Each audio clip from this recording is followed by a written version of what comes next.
Oh,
Oh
भैया कुछ आप सेटिंग करो, आपको कल भी बोला था।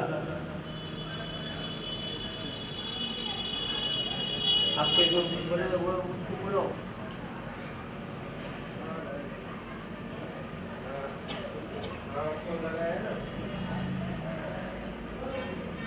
भोलेबा के बिहारी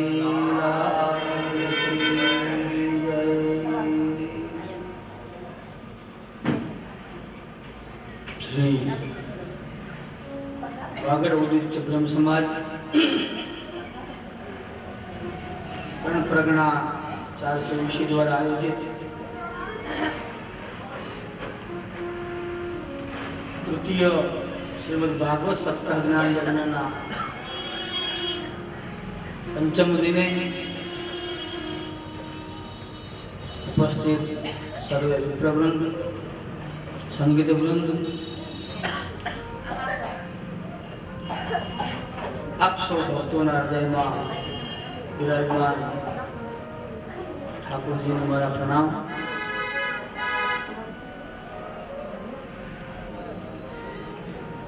આવો આ દિવ્ય જ્ઞાન ગંગામાં ડૂબકી લગાવીએ, જીવનને ધન્ય કરીએ.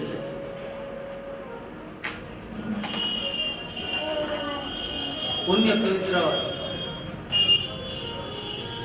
વૃંદાવન ધામ, યમુનાનો કિનારો,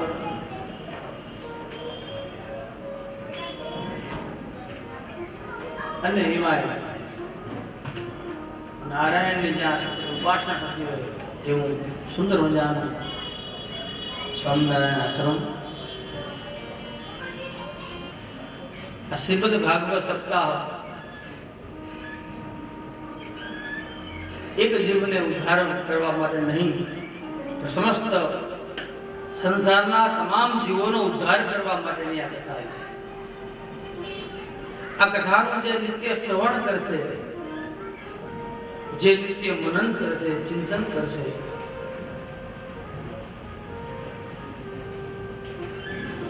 એનો એક જન્મ નહીં પણ જન્મ જન્માંતર સુધીના એ ફેરા એ ટળી જશે. આ કથા કોઈ સામાન્ય કથા નથી. સ્વયં ભગવાનની કથા છે. એમના ચરિત્રોની કથા છે. ભગવાને અનેક બાલ લીલાઓ કરી છે અને એ બાળ લીલાઓ, એ ભગવાનના અનેક લીલાઓ પુણ્ય પવિત્ર એવું આ ક્ષેત્ર. આપણે તો એક ક્ષેત્રને ધન્ય માની, એના માણસો કેટલા ધન્ય, કેટલા ભાગ્યશાળી હશે કે આ વૃંદાવન, આ ગોકુલ, આ મથુરા, એ ગિરિરાજજી, ગોવર્ધનજી, એક એક જગ્યાએ જાઓ ત્યાં અત્યારે પણ કૃષ્ણ ક્યાંથી અવાજ આપે એવો અહેસાસ થાય. અત્યારે પણ જો તમે સાચા ભાવથી આ બધા જ ક્ષેત્રમાં એ કૃષ્ણને તમે ગોતો ને, તો અત્યારે પણ પ્રભુ તમારી સામે હાજર થાય.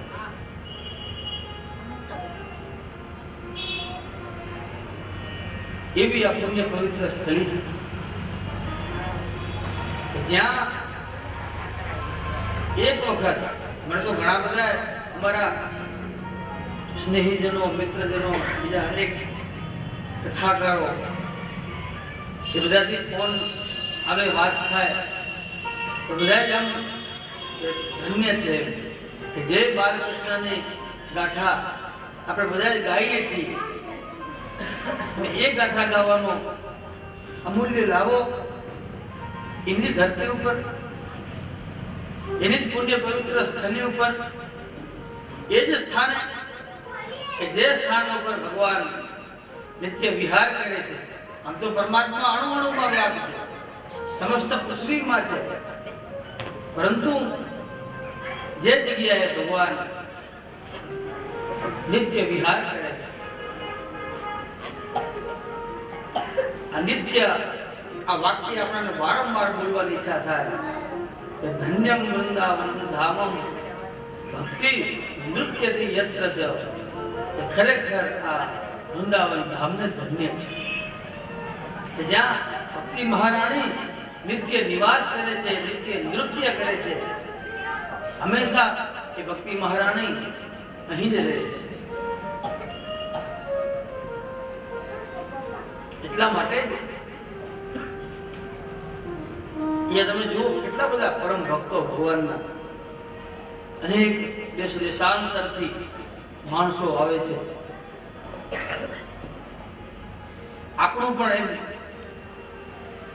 તમે વિચાર કરજો કે એ આવ્યા પછી કેવું પુણ્ય પવિત્ર સ્થળ છે કે ભગવાનના નામ સ્મરણ સિવાય બીજી કોઈ વાત જ નથી. ગમે તે જગ્યાએ જાય ચારે બાજુ રિક્ષાવાળા તમે જુઓ તો એ કેટલા બધા ગોકુળ, મથુરા, વૃંદાવન, બાકી બિહારી એ સાંજ પડે 1000 વખત બાકી બિહારીનું નામ લઈ ગયા છે અનાયાસે. શાસ્ત્રમાં એટલા માટે કહ્યું કે ભક્તો તમારું શેષ જીવન જે છે ને એ હંમેશા તીર્થયાત્રામાં ગાળવું જોઈએ. આપણે ત્યાં 4 આશ્રમ બતાવ્યા: બ્રહ્મચર્ય આશ્રમ, ગૃહસ્થ આશ્રમ, વાનપ્રસ્થ આશ્રમ અને સંન્યાસ આશ્રમ. એ બધા જ આશ્રમોમાં એટલા માટે કે આપણે જ્યારે જરા અવસ્થાને પ્રાપ્ત કરીએ ત્યારે કોઈ પણ એવો પુણ્ય પવિત્ર એ સ્થાન મૂકી લેવું, એવું તીર્થ સ્થાન મૂકી લેવું, એવું પુણ્ય ધામ મૂકી લેવું અને ત્યાં શેષ જીવન ગાળવું. તમે જુઓ અત્યારે પણ હરિદ્વાર, યમ, ગોકુળ, મથુરા, વૃંદાવનમાં પણ, કાશીમાં પણ અનેક માણસો એવા હશે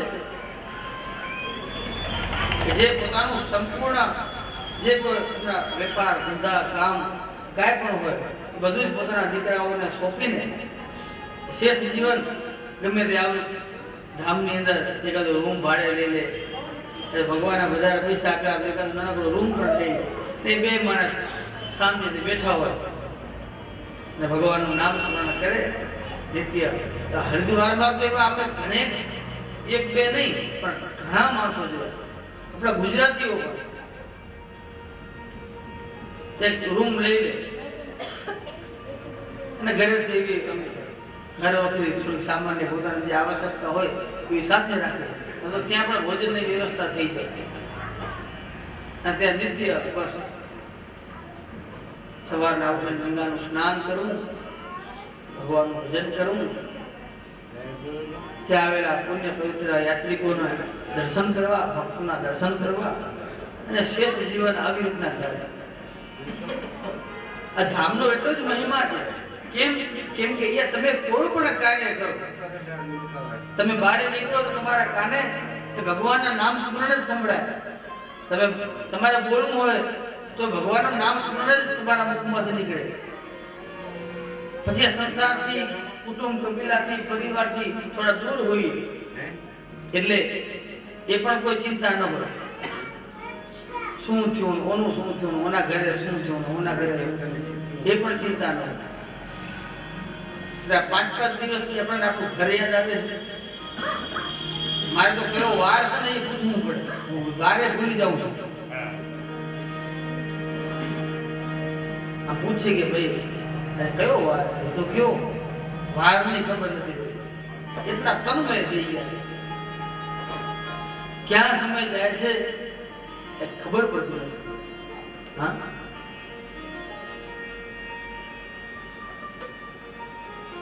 આ ધામનો એટલા માટે જ એને મહિમા છે.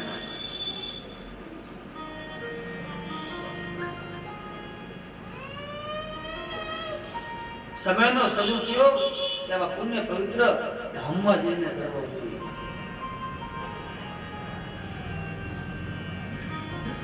કંઈક કરશું ને તો જ કંઈક પામશું. એક વખત દ્રઢ નિશ્ચય કરીને માણસે નીકળી જવું જોઈએ. ભગવાન ઉપર ભરોસો રાખીને નીકળી જવું જોઈએ. પછી આપોઆપ બધું વ્યવસ્થા તમારી કરી દે, આપોઆપ કરી દે, પણ એક દ્રઢ વિશ્વાસની સાથે. ને ખરેખર આ જીવનને જો ધન્ય બનાવવું હોય ને, ભગવાનની પ્રાપ્તિ કરવી હોય ને, પહેલા પણ કીધું, પુનઃ એક વખત કહું છું કે વારંવાર કહેવાથી એ વાત દ્રઢ બને વારંવાર કહેવાથી કે આપણા મગજમાં એ ઉતરે કે ધ્યાન રાખજો આ મનુષ્ય દેહ થકી જ તમે ભગવાનની પ્રાપ્તિ કરી શકશો. આમાં તો તમે ધારો તો ભગવાનની કૃપા ઉતારી શકો, બીજા બધા ધારે તો ઉતારી ન શકે. કૂતરાને એમ કૂતરો છાતી ઠોકીને કહી ન શકે કે હું ભગવાનને પ્રાપ્ત કરી જ લઈશ. અને જ્યારે હું ને તમે છાતી ઠોકીને કહીએ કે હું ભગવાનની પ્રાપ્તિ કરી શકીશ.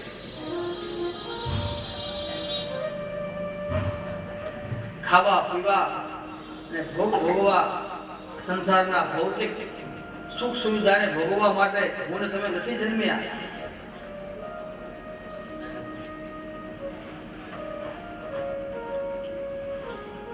એક જણાએ કીધું ને કે આમ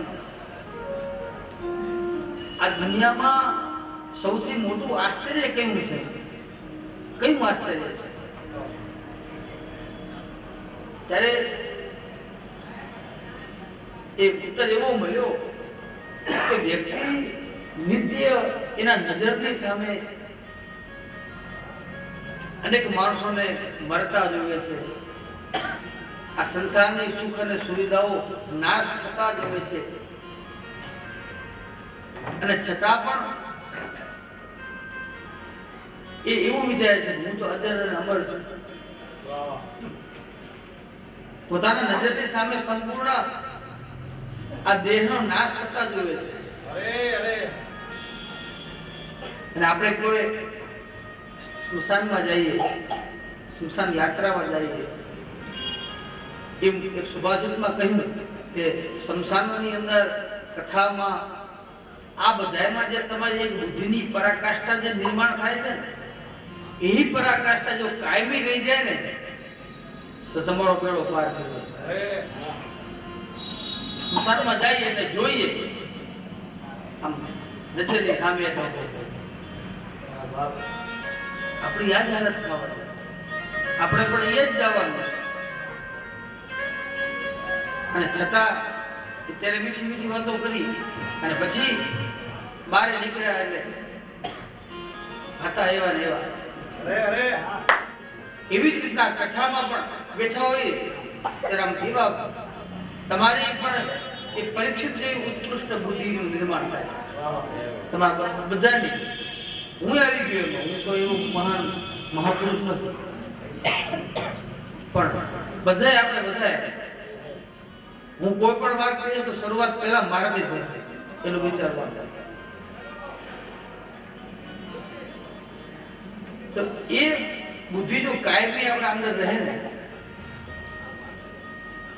તો જીવનું કલ્યાણ થઈ જાય.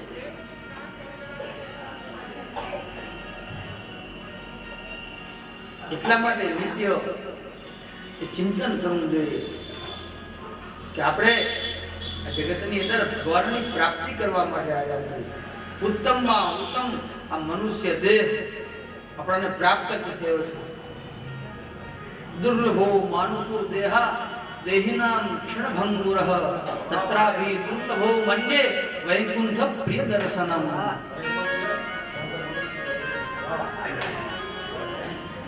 આ મનુષ્ય દેહ છે ને એ બહુ સામાન્ય દેહ નથી. એને કે જન્મ જન્માંતરના તમારા પુણ્ય ભેગા થાય ત્યારે તમારે આ ઉત્તમ દેહની પ્રાપ્તિ થાય છે. એક જન્મના પુણ્ય નહીં.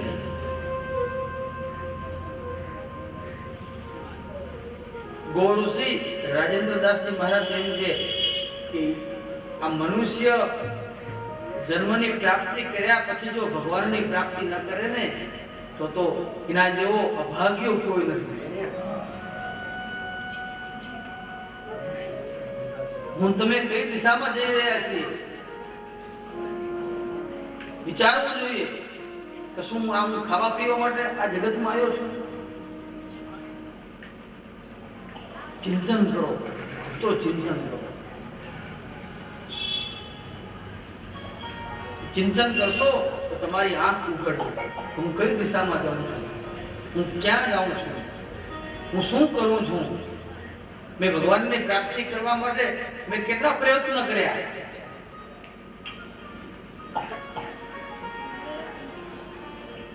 આ બધા ચિંતનો જે છે ને તે મારી તમારી આંખ ઉઘાડનાર છે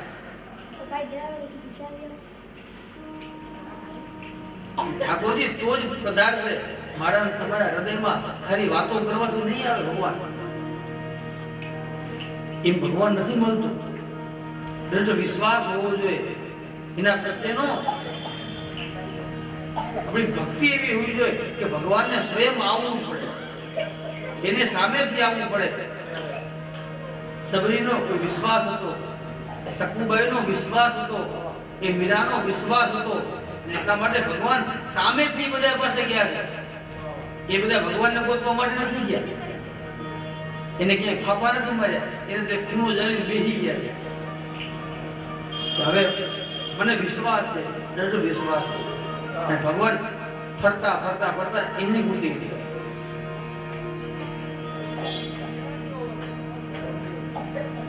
એટલે આપણા પ્રત્યેનો એક વખત સુરદાસજી મહારાજ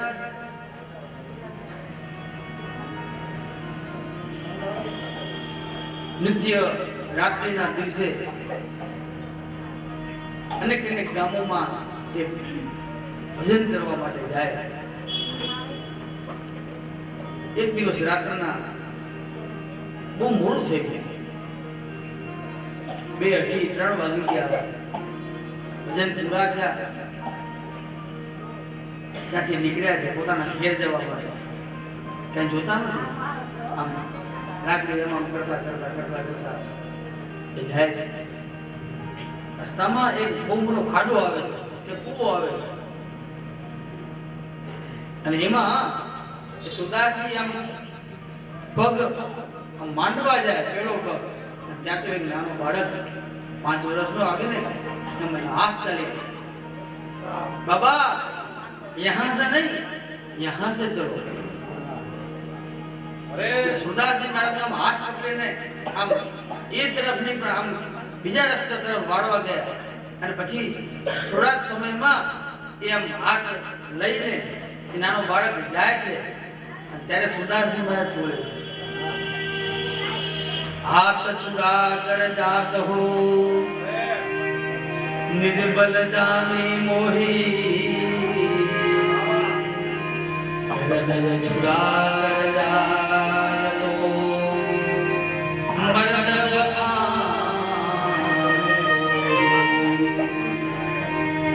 सुरदास ने तो विश्वास થઈ ગયો કે અત્યારે 2 વાગે 3 વાગે મારા કૃષ્ણ વગર મારો કોણ હાથ ચાલે એને આમ છટકવાની વાત કરીને ત્યારે એમ કહ્યું સુરદાસે કે હાથ છોડા કરે જા મારો હાથ છટકાવીને છોડાવીને તું જાય છે લાલા નિર્બલ જાની મોહી હું વૃદ્ધ છું હું નિર્બલ છું એટલા માટે પણ તું હાથ છોડાવીને લાલા તો મારાથી જઈ શકીશ પણ હૃદય છોડા કરે જાય મર્દ બખાન મારા હૃદયમાંથી જો તું લાલા જાતો રહે ને તો હું તને હાથો મર્દ કહું એટલે ભગવાન નહીં પણ દૃઢ વિશ્વાસ હોય શું કામ ના આવે ભગવાન અને એ બંનેની ખાસ આવશ્યકતા છે જીવનમાં કોઈ પણ જગ્યાએ તમે જાઓ શ્રદ્ધા અને વિશ્વાસ વગર તો એક કોઈ કાર્ય થવાનું જ નથી તમારી શ્રદ્ધા અને વિશ્વાસ જ તમને ભગવાનની પ્રાપ્તિ કરાવશે બાબા તુલસીદાસે રામચરિત માનસના સૌથી પ્રથમ મંગલાચરણમાં એને નમસ્કાર જેવી રીતના કરે ભવાની શંકર વંદે શ્રદ્ધા વિશ્વાસ યાભ્યામ વિના પશ્યન્તે સિદ્ધા સ્વાનંદસ્તમિ યાભ્યામ વિના પશ્યન્તે સિદ્ધા સ્વાનંદ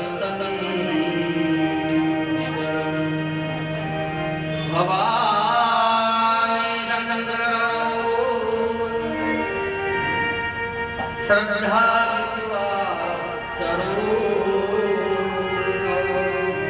ભવાની અને શંકર કોનું સ્વરૂપ છે? તો શ્રદ્ધા અને વિશ્વાસ. વિશ્વાસ એ સ્વયં શંકરનું સ્વરૂપ છે અને શ્રદ્ધા એ ભગવાનનું સ્વરૂપ છે. યાભ્યામ તે બે વગર ન પશ્યંતી સિદ્ધાહા. મોટા મોટા યોગીઓ બહુવચન વાપર્યું છે. સિદ્ધાહા એક સિદ્ધ હોય તો એક સિદ્ધ, બે હોય તો સિદ્ધૌ, પણ અહીંયા એમ કહ્યું છે કે સિદ્ધાહા બહુવચન છે. સ્વ અંતસ્થમ ઈશ્વરમ ન પશ્યંતી.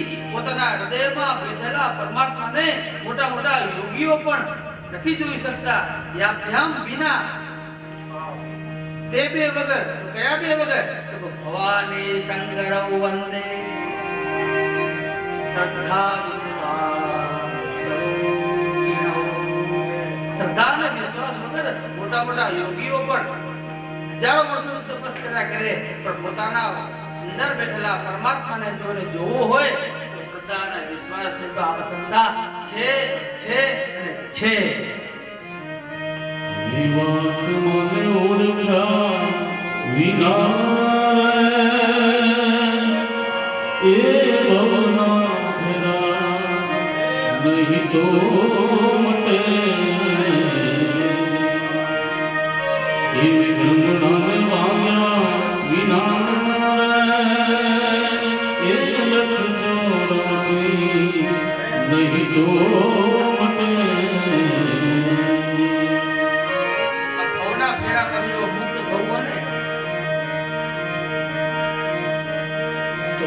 વિશ્વાસની સાથે એટલા માટે કહું છું, તમે કોઈ પણ કાર્ય કરો ને પ્રભુને રાજી કરવા માટે કરો, દુનિયાને રાજી કરવા માટે નહીં. દુનિયા તો આજે રાજી થશે અને કાલે મોઢા ચડાવીને તમારી સામે બેસશે. જે આજે તમારી સામે રાજી થઈને વાવા કરે છે એ કાલે તમારી પાછળ એ મોઢા પણ ચડાવીને બેસશે. દુનિયા પાસે એવી અપેક્ષા ન રાખો. ભગવાનની રાજી કરવા માટે કાર્ય કરો તો એ ઠાકોરજી તમારા સઘળા કાર્ય પૂર્ણ કરશે. તો ભગવાન રાજી કરે. દુનિયાને બતાવવા માટે કરો તો એ બધી ઔપચારિકતા છે. વાસ્તવિકતા યુક્ત જીવન જીવો. અને ઔપચારિકતા છે ને એ કાયમી ટકતી નથી. ઔપચારિકતા નું આયુષ્ય બહુ ટૂંકું હોય અને વાસ્તવિકતા છે ને સત્ય છે, સનાતન છે. યાવત ચંદ્ર દીવા કરો, જ્યાં સુધી સૂર્ય અને ચંદ્ર છે ને ત્યાં સુધી વાસ્તવિકતા ટકી રહે. હું જે મારામાં ન હોય અને હું એ દેખાડવાનો જો હું પ્રયત્ન કરું ને તો કદાચ અત્યારે તમારા 10 જણા 50 જણા 100 જણાને કદાચ હું તમારી નજરે એમ થશે કે આ મોટો જ્ઞાની છે, મોટો તપસ્વી છે. ક્યાં સુધી વાસ્તવિકતાને જ્યારે આ દુનિયાને ખબર પડે ને ત્યારે પછી વ્યક્તિ ફેંકાઈ જાય છે. એટલા માટે વાસ્તવિકતા યુક્ત જીવન જીવવું. ભગવાન તો રાજી રહેશે. તમે માણસોને ઉલ્લુ બનાવી શકો છો, ધ્યાન રાખજો, પણ પરમાત્માને કે તમે ક્યારે છેતરી નહીં શકો. એ મારી તમારા ગજાની બહારની વાત છે. ભગવાનને આપણે શું છે? પરમાત્મા સર્વ જગતનો નિયંતા છે. ચાર પાંચ ફૂલ લઈને મંદિરે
હરિઓમ.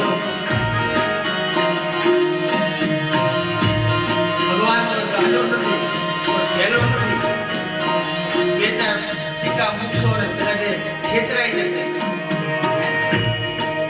મારી ને તમારી 551 નો થાળ ધરાવું, પણ એની સામે મારું લિસ્ટ બહુ લાંબુ હોય. પૂરું કે 50 રૂપિયા 100 રૂપિયા નાખી એ પ્રમાણે અને જો વધારે કદાચ નકામી 1100 લીધા 2100 લીધા તો સામે લિસ્ટ એટલું બમણું થઈ જાય. પણ ભગવાને તો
જગતનો બાપ આપણે શું એને ચાલાકી બતાવી શકીએ? જે બુદ્ધિ અને મનને ભંડારો છે એ જ બુદ્ધિ અને મનનો આપણે એની સામે ઉપયોગ કરીએ.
દયાળુ જરૂર છે, કરુણા સાગર જરૂર છે.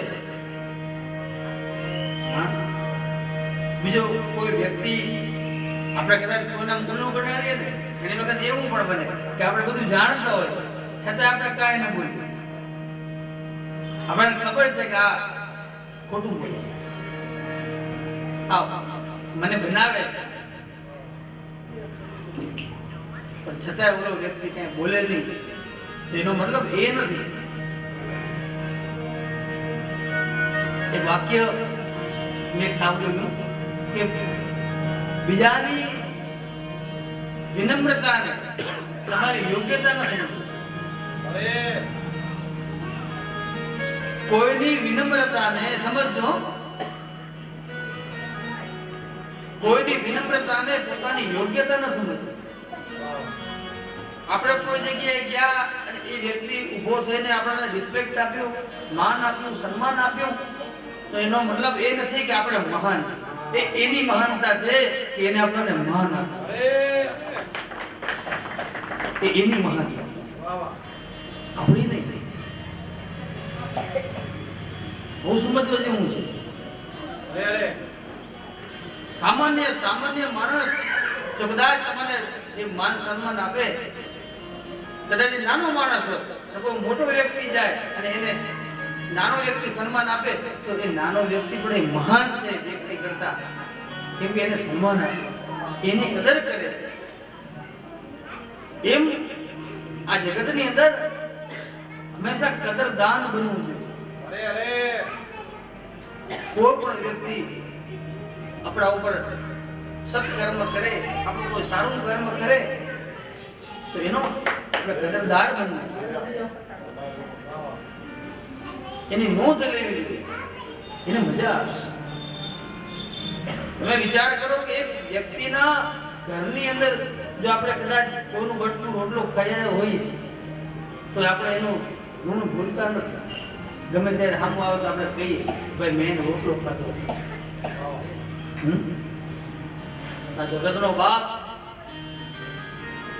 સંપૂર્ણ સૃષ્ટિને ચલાવનાર, એ જગત પિતા શું એ કોઈનો નાખશે? એક વખત તો સંપૂર્ણ મુછાવર કરીને એને ચરણે જાઓ.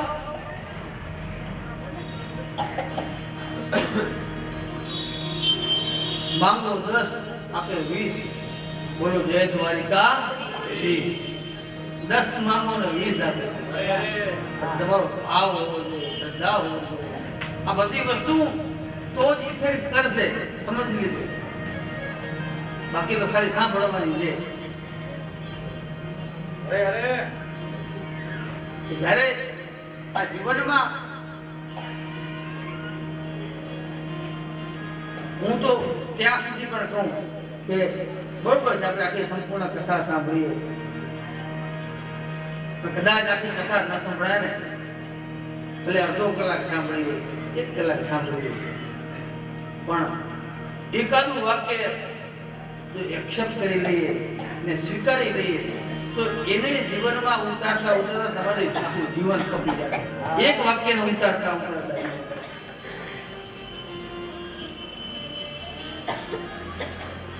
બાકી તો મને તમને, સમાજને, માનવ જાતને એ આખો તો ચાપખા મારે જ છે.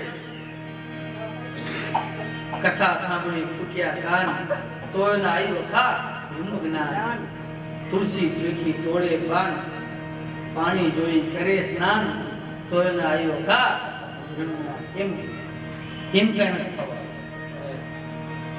ગંગાજી કહે છે ને કે માનો તો મેં ગંગા માં હું, ન માનો તો બહેતા પાણી. જો તમે માનો, એ પોતે એમ કહે છે પવિત્ર તીર્થ નદીઓ, આપણાને ભાવ પ્રમાણે આપણને એનું ફળ મળે છે. એના શ્લોકમાં જ કીધું છે, નમામિ ગંગે તવ પાદ પંકજમ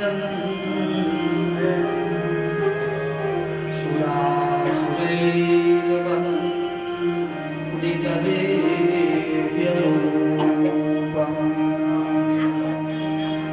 ભૂતિં ચ મુક્તિં ચ દદાસि નિત્યં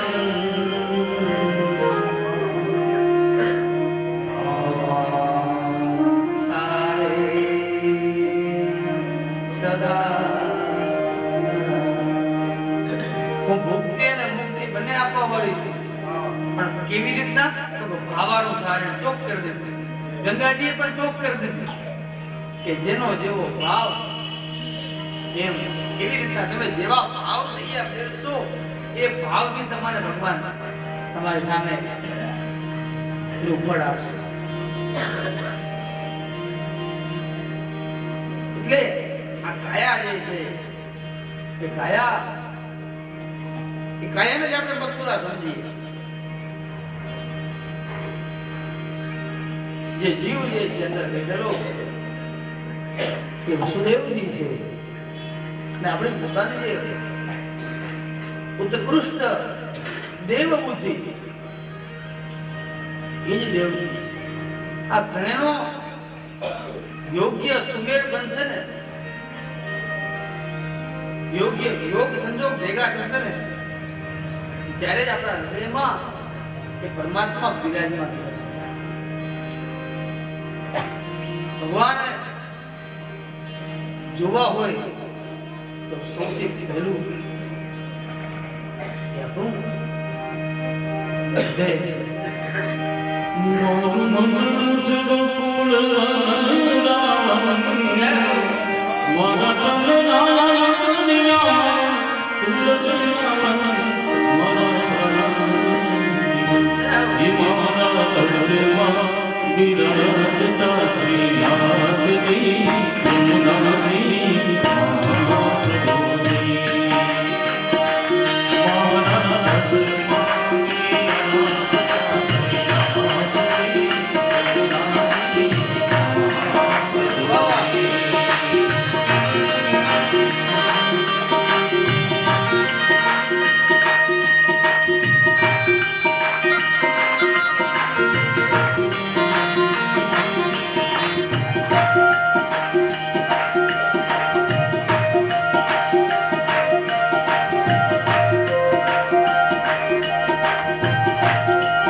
અને વસુદેવજીએ લાલાને ક્યાં મૂકી આવ્યા? એ બંને મિત્ર હતા.